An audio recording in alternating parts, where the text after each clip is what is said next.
Todo empieza aquí, con el pueblo judío. Un pequeño pueblo que ha sido dominado a lo largo de muchos siglos por los imperios poderosos de la zona. Es un pueblo especial, porque ha desarrollado la idea de ser el pueblo elegido por Yahvé, su Dios, y además esperan que un día Dios les envíe un Salvador, un Mesías, que les libere. Alrededor del año cero, la situación de este pueblo no es buena. Está dominado por el Imperio Romano y al mando de unos dirigentes totalmente despreocupados de su gente. Y justo en ese momento llega él, Jesús, un hombre de familia humilde que durante sus 3 últimos años de vida se dedica a predicar, a difundir un mensaje muy potente y novedoso para aquella cultura. Fíjate, a través de su mensaje, insiste a la gente del pueblo llano a ser solidarios unos con otros, y a los ricos los critica de forma dura e hiriente. Era un hombre con mucho carisma, por lo que resultó muy convincente y reunió muchos seguidores. De hecho, empieza a pensarse que Jesús es Cristo, el enviado de Dios que tanto tiempo llevan esperando. Se hace tan popular que se convierte en una figura muy incómoda para las autoridades judías y acaban matándolo en la cruz. Pero con ello no consiguen su objetivo. Como sabes, Jesús tuvo 12 grandes discípulos, los 12 apóstoles. Estos se convierten en los grandes profetas de su mensaje, primero en Judea, pero luego, al ser también perseguidos, se dispersan a lo largo del imperio. Ahora, estos tienen sus seguidores, a los que llamarán cristianos, y así se van creando comunidades de cristianos. Estos van organizándose y colocan al frente de cada una de ellas un supervisor, el obispo. Y siguen las persecuciones. De hecho, durante diferentes épocas las autoridades del imperio persiguen e incluso condenan a muerte a los llamados cristianos. Surge así la figura de mártir. Todo cambia en el 313. Los seguidores de la nueva religión son cada vez más, y el emperador de entonces, Constantino, quiere tenerlos de su lado. ¿Qué hace entonces? Legaliza el cristianismo. Así se acaban las persecuciones y para el siglo V el cristianismo se extiende ya por todo el imperio. Pasa a convertirse así en la religión oficial. Y se seguirá expandiendo hacia el norte poco a poco. De aquí en adelante, cuanto más grande es la ciudad que dirige, mayor es la reputación del obispo. Y cuando el imperio se parte en dos, los obispos más importantes son el de Constantinopla en esta parte de aquí y el de Roma en esta parte de aquí. A este pronto empezará a llamársele Papa. A partir de ahora, las cosas se ponen feas.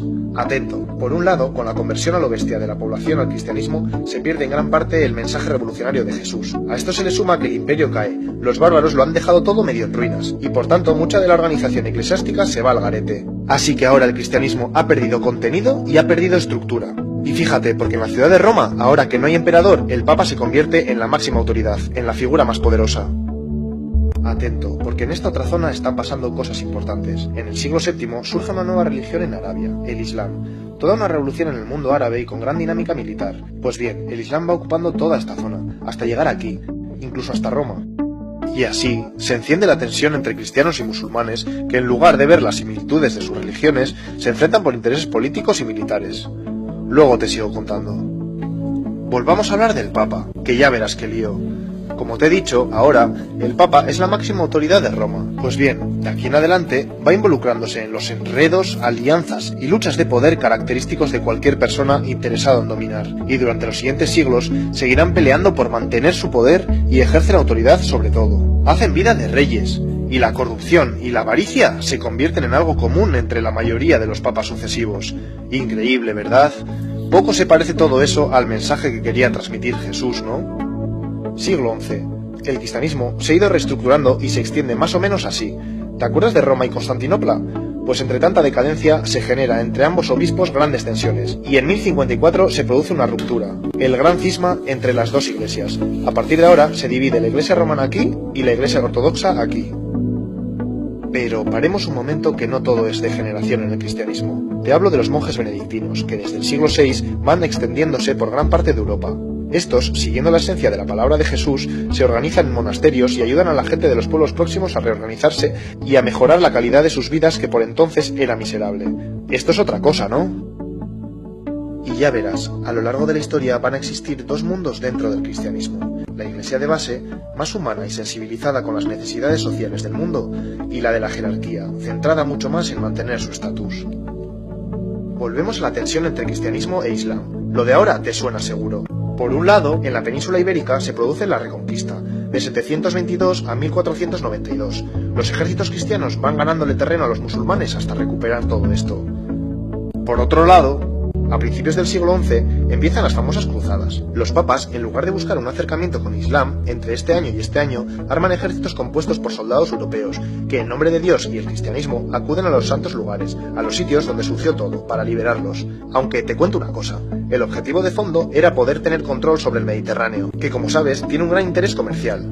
Bueno, pues a partir de estos 2 episodios se intensifica el conflicto Islam-cristianismo y se mantiene durante siglos. Paralelamente está ocurriendo otro episodio oscuro. En 1184 surge la Inquisición, que fue especialmente importante en toda esta zona. Te explico. A lo largo de más o menos 6 siglos, todo aquel que cuestiona la doctrina oficial cristiana se le considera hereje. Y ser hereje es ser enemigo de la Iglesia, así que la Inquisición lo persigue, lo castiga, tortura e incluso mata. ¿Te acuerdas de los mártires de la época del Imperio Romano? Ya ves que para esta época se le ha dado la vuelta a la tortilla. Pero no todos son sombras en la Iglesia. Antes te he hablado de los monjes benedictinos y su labor de ayuda, pues para ahora han surgido nuevas órdenes religiosas. Cistercienses, los cartujos y cartujas, los franciscanos, las monjas clarisas y los dominicos y dominicas.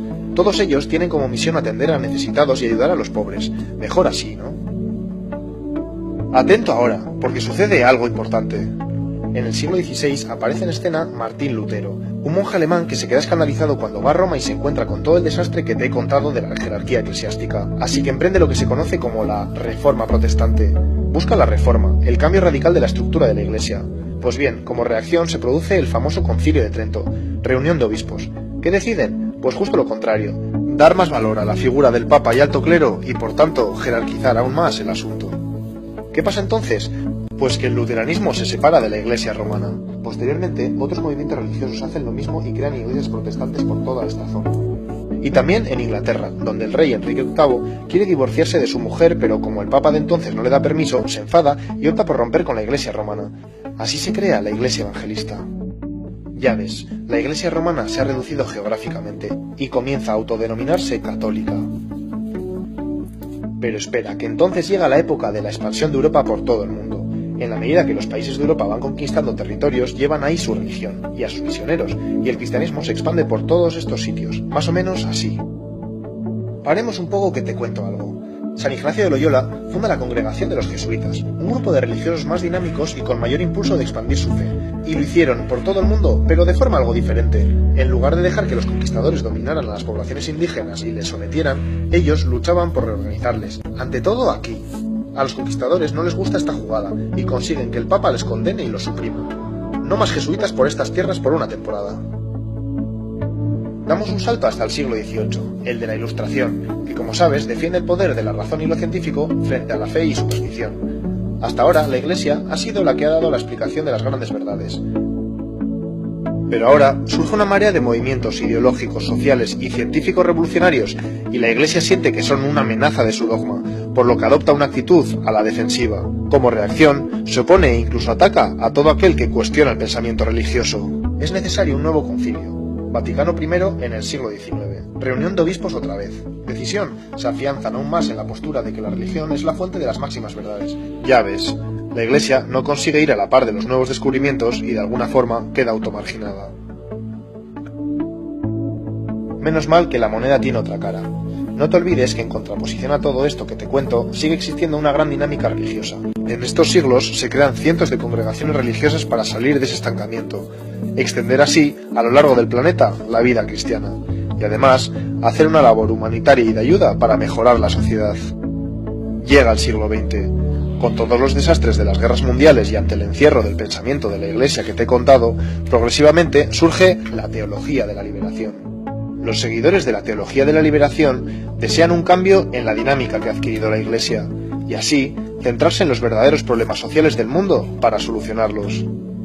La teología de la liberación adquiere tanta fuerza que provoca un nuevo concilio, el del Vaticano II. En el concilio se decide apostar por este cambio, ya era hora.